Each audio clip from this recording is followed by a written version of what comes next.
Hey guys, what's up? Today I'm going to do a little bit something different. I'm actually going to go through a couple different species. I put a post up on Facebook to see what you guys wanted videos of, and a couple people had said cave geckos. So what I'm going to do is go through the 5 different species of cave geckos that I work with, and actually show you a little bit about them, and give you a little bit more information on how I keep them, stuff like that.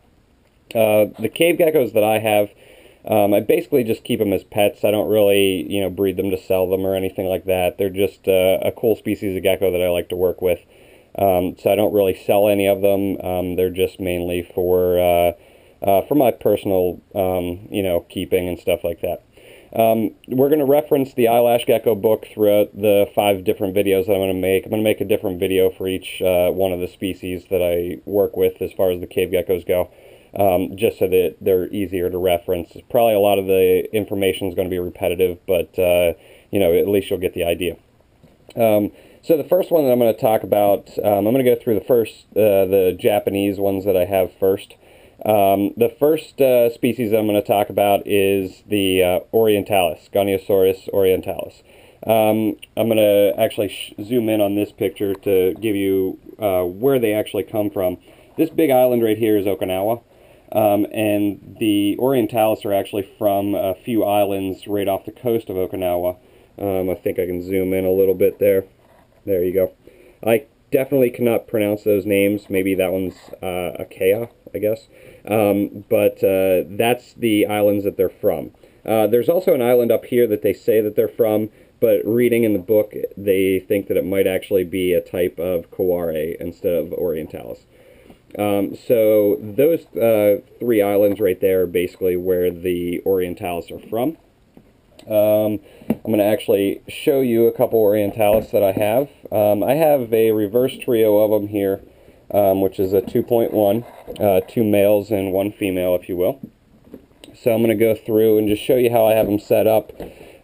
Basically, I don't have any heat on them at all, because they do like it a little bit cooler. I did just go through and spray these guys, but they do like a little bit of moisture in their container. They don't like it too dry. If they're too dry, they'll actually dry out, and you'll lose them. This is one of my male orientalis. I think I can get in there a little bit closer to them. They definitely have a nice patterning. Let's see if I can get them out of the... There we go. That should be a little bit better. They definitely have a very cool looking pattern to them with the orange coloration on the black. As you can see, their tongue is a pinkish color. Hopefully you can see their eyes. The eyes are very, very red on this species. And as you can see the bulges underneath the tail right there, hopefully, without me having to pick him up or anything like that. But basically the setup is very, very simple. I actually feed mine mealworms. I just put a dish of mealworms in there with the Bionate and Osteoform. They seem to like the mealworms. I also will feed them roaches occasionally. I don't really feed them crickets a whole lot just because I don't get crickets on a weekly basis anymore because I have the roach colony and stuff like that. But basically just have a couple different hides in there, a dish of water for them. I use cocoa fiber for the substrate, which I spray down. And then again, I feed them the mealworms.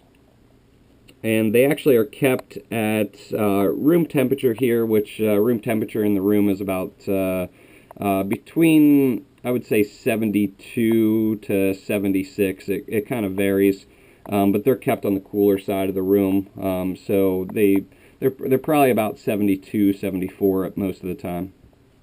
But that's one of my males. Very cool looking animal. The other one was just peeking out of his hide right here. This one's actually the female, so I know she's underneath here. There she is. Very cool little head pattern to her as well. As you can see underneath that hide, it was a little bit drier. The sexing of them is pretty easy. It's just like a leopard gecko or any other eublepharous gecko. The males have the 2 bulges in the pores, females have nothing. There's not really a color difference or anything like that with them. But as you can see, very, very cool looking. really, like, hopefully it would pick up the orange on them, but I don't know with this lighting if it will or not. But the orange is very, very cool. Maybe I'll post some pictures of these guys up on my Facebook wall so you guys can see their actual color. And then this is one of my younger males that I have. He's actually probably a darker orange than the other two.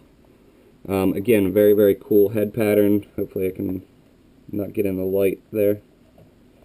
Just really cool looking animals. They do have little claws on the ends of their toes, just like most eublepharid geckos, but still very, very awesome looking animal. You can see a little millworm beetle down in the right hand bottom corner there. But that's the Goniurosaurus orientalis that I have. As you can see, just basic setups. These are 15 quart setups, and I keep them all separated for most of the year, just you know, to make sure that they're doing well. Whenever I see, you can actually see the female's ovulation, just like a leopard gecko, and that's whenever I put the males in. I didn't try breeding these guys last year. I'll probably try this year with them, but that's pretty much it for the Goniurosaurus orientalis. The same thing with breeding. They lay 2 eggs at a time, just like a leopard gecko, and probably, I would say, between 2 to 3 clutches, maybe a little bit more, you can get from them. But very, very cool species. So that's the Goniurosaurus orientalis.